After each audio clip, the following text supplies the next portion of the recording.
Hello dear friends, you are on the Ruslan Belov channel, and this is the daily analysis of the Ukrainian front. So friends, over the past 24 hours, the Russian army has advanced further in several sectors. In some places, the progress has been very significant. Therefore, when the Vice President of the United States comes out and starts declaring that the Russian army is standing still, one would like to ask a question. Have they looked at the map recently? Or are they receiving reports from Zelensky in which the armed forces of Ukraine are advancing while the Russian army is retreating?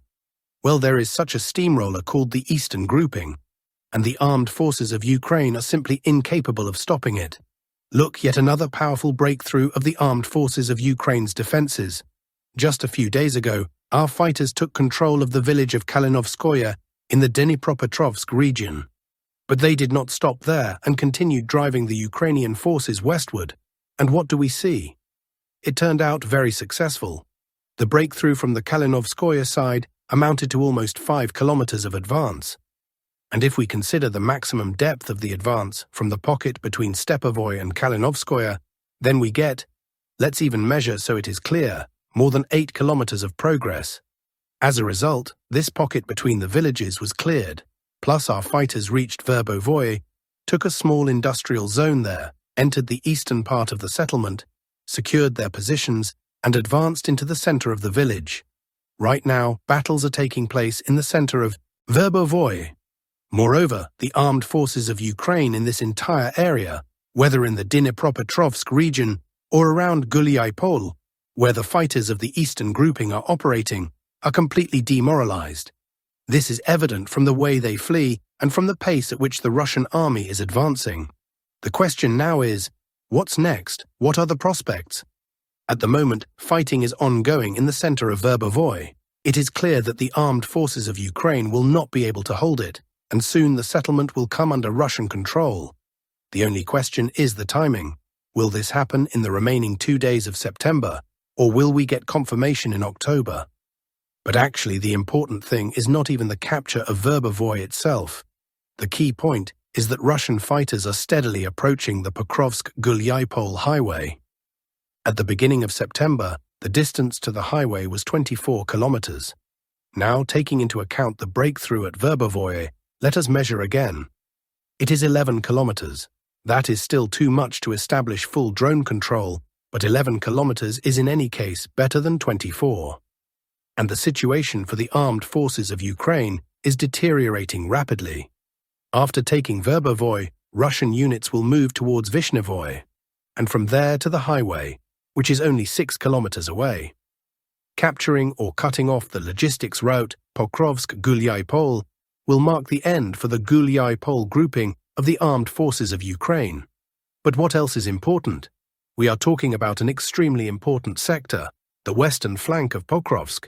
I think many of you expected that during the summer campaign, Pokrovsk and Mirnograd would be taken. This has not happened. Why? Precisely because of the western flank, which has remained immobile. The attacks were launched, but the defense of the armed forces of Ukraine here is essentially monolithic. That means that throughout all this time, it has not been possible to break through it. Just for clarity, let me switch the map to the beginning of the summer campaign. It started in early May. Look, see? Changes to the front line are practically zero. In 4 months, or rather 5 months, the only settlement captured was the urban-type settlement of Udaknoye. And that's basically it. Yes, Zverevka and Pervoye Maya were also taken, but those do not belong to the western flank. They are the southern approaches to the city. The western flank remains essentially immobile. Now, let us return to the present day. So, what is needed to capture Pokrovsk? The defenses of the armed forces of Ukraine must be broken on the western flank. The Russian forces must reach the M30 highway, physically cut it off, and then enter Grishino. At that point, all supply routes will be physically severed. Only fields will remain, and of course, you cannot resupply such a large Ukrainian grouping in Pokrovsk and Mirnograd through open fields. This has been the unsolved task since February. Yes, indeed, back in February, the Russian troops got stuck near Kotlin and have not been able to move forward. But now, finally, something seems to have shifted. In terms of numbers, the progress may not look big. 570 meters of advance, but what is important is that it was possible to drive the Ukrainian forces out of a stronghold, the ventilation shaft of the Pokrovskaya mine. Look here, this is the territory. This is the ventilation shaft of the Pokrovskaya mine. Russian troops had already occupied these positions earlier, but were pushed out during a counterattack by the armed forces of Ukraine. Now they managed to regain the lost positions. Considering the progress in the neighboring urban-type settlement of Udaknoye, which has completely come under Russian control, there are chances that they will manage to start moving northward and cut off the M30 highway. The only real problem here is the Pokrovskaya mine. It is the largest mine in Ukraine, and right now it is not just a mine, but one of the most powerful defensive strongholds of the armed forces of Ukraine. So, we watch carefully. In fact, the fate of Pokrovsk and Mirnograd, the fate of these two cities, depends precisely on developments in this sector. If the monolithic defense is broken and Grishino is reached, Pokrovsk and Mirnograd will fall within a couple of weeks. Let us move on. Firstly, the Dobropoli direction. This salient, where for about 1.5 months, Ukrainian elite units have been trying to cut it off, encircle it, lop off these so-called rabbit ears, and cut off the rabbit's head. They had Napoleonic plans there, of course, but nothing worked out for them. This is true, it is objective information confirmed by the Ukrainian side itself. So what is happening? Russian forces are advancing on Shakovo and Novoye Shakovo. According to Russian sources, these areas are already under Russian control. There is an advance on Ivanovka. According to Ukrainian sources, battles are still taking place in Novoye Shakovo, and the area remains a grey zone. Importantly, Russian troops reportedly took Nikhonorovka. Again, this is unconfirmed information, denied by Ukrainian sources. But what are Ukrainian troops actually doing? This is very important. This narrow corridor, like a miniature Stalingrad, that Ukraine was trying to create around the Dobropoliye salient. They reached Boykovka, and from Boykovka they wanted to strike towards Vladimirovka, and from Vladimirovka launch a pincer strike to completely cut off supplies for the advancing Russian grouping. That would have been tragic. But none of this worked out. According to Ukrainian sources, troops remain in Boykovka, but not to attack. Rather, they are simply holding defensive positions and even retreating. So this plan failed. As for the counteroffensive from Vladimirovka, that also collapsed. Vladimirovka remains in the grey zone, serious battles continue, and its Ukrainian garrison could end up fully encircled if Russian forces manage to take Shakovo. Furthermore, there is an offensive on Sofievka. In fact, they themselves could end up in a cauldron here as well, especially since the offensive on Nikhonorovka is not over. Whether it is successful is another question, but the point is that this grouping could also end up encircled. It is called pincers inside pincers. You might say this is Russian propaganda. Well, let us read what a well-known Ukrainian fighter writes in his Telegram channel called Mukhnoi. Here is fresh information. What does he write? On the Dobropoliye direction, the situation is also changing rapidly, not in our favor, that is, for the armed forces of Ukraine. Now the enemy has managed to regroup and deliver a series of counterstrikes on important points of our defense. If we do not figure out how to solve this problem now, we can forget about all this talk of a counteroffensive, of cutting off the salient, and must instead prepare for serious defense while commanders figure out how to get out of this situation. Of course, this may be disinformation or something else. But as they say, we have what we have. Meanwhile, Syrskyi said just a few days ago that the Russian army had fallen into 3 cauldrons here. Really? Where are these cauldrons? Did he lie?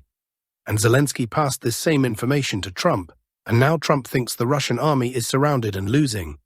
But in reality, what is happening? In reality, there are no cauldrons trapping Russian forces. On the contrary, the Russian army is achieving new successes. There are also successes to the east, not on the Dobropoli front, but on the Konstantinovka front. Here, it was possible to advance 3 kilometers north of Poltavka. Essentially, a small pocket between the positions of Zapad and Rusiny Yar was closed. The main goal here is Nikolai Pole, since reaching it would allow more effective drone control over the last supply highway to Konstantinovka. At the moment, Russian positions are 7 kilometers away from Nikolai Pole. There are also some advances on the Lyman front, though without concrete details so far. But it appears that the Russian army has achieved successes in Yampol. Now let us turn to the political scene. NATO will increase vigilance through the use of new multi-domain forces and assets in the Baltic Sea region, according to an official statement. The alliance said the new assets include platforms for intelligence, surveillance and reconnaissance, as well as at least one air defense frigate. In Estonia, the movement of American tanks towards the Russian border has been observed.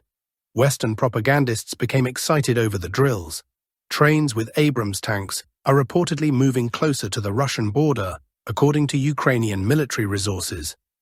Based on available data, NATO exercises are simply underway in the Baltic states. Zelensky is trying to present himself as a brave warrior. But the situation at the front shows the opposite, said Dmitry Peskov. Every day, Ukraine's situation worsens, as do its negotiating positions. The Ukrainian authorities are not pursuing peaceful ways to resolve the conflict. Everyone understands what will happen if Ukraine tries to attack the Kremlin, Peskov stated. And Alexander Lukashenko said that Russia and Belarus will not chew snot, but will respond if NATO countries shoot down a Russian aircraft. He reminded that he himself often flies by helicopter to the Belovezhskaya Pushcha on the Polish border. What, are they going to shoot down the president's helicopter? Or some military escort helicopter? Then the response will be immediate, Lukashenko warned. Or if they shoot something down over Kaliningrad, well then we will have to, God forbid, fight with everything we have. As they say in Russia, all in. Is that needed? No. So I think they will calm down and talk, the president said. Meanwhile, Vance suddenly changed his rhetoric and began threatening Russia with Tomahawk missiles. The second most important person in the United States after Trump accused Moscow of refusing negotiations. U.S. Vice President J.D. Vance shifted tone and unexpectedly declared that the U.S. authorities are discussing the possibility of transferring Tomahawk cruise missiles to NATO countries for sale to Ukraine. Although the final decision rests with Trump, he accused Russia of refusing to participate in any bilateral or trilateral meetings with U.S. and Ukrainian representatives. However, at the United Nations, Sergei Lavrov reaffirmed Russia's position that it remains open to fair negotiations. Zelensky, however, continues to threaten Russia with further strikes and said he intends to force diplomacy. Other statements from the vice president. The Russians need to wake up and accept reality. Many people are dying, and they have nothing to boast about. How many more people are they willing to lose? How many more will die for very minor gains on the ground, if any at all? Hopefully not too many, but we will continue to work for peace and hope that the Russians realize the true state of affairs, Vance said. The Guardian writes that a Fukushima-like scenario is possible at the Zaporizhzhia nuclear power plant. The publication, citing IAEA experts, reported that the external supply of electricity to the Zaporizhzhia nuclear power plant has been absent for 3 days. Cooling and safety systems are running on diesel generators due to the shutdown of the last power transmission line. As a result, cooling units may fail, which could lead to uncontrolled heating and melting of nuclear fuel. An accelerated version of this scenario occurred at Fukushima. Since the reactors had just been launched, an earthquake with a magnitude of 9.0 struck Japan, and the hot reactors at the site were automatically shut down. Emergency generators continued to pump cooling water around the generator, but they were knocked out by a tsunami that followed a few minutes later. 3 nuclear reactors at the station melted down within 3 days, although the fuel remained contained. No one died, but more than 100,000 people were evacuated, The Guardian notes.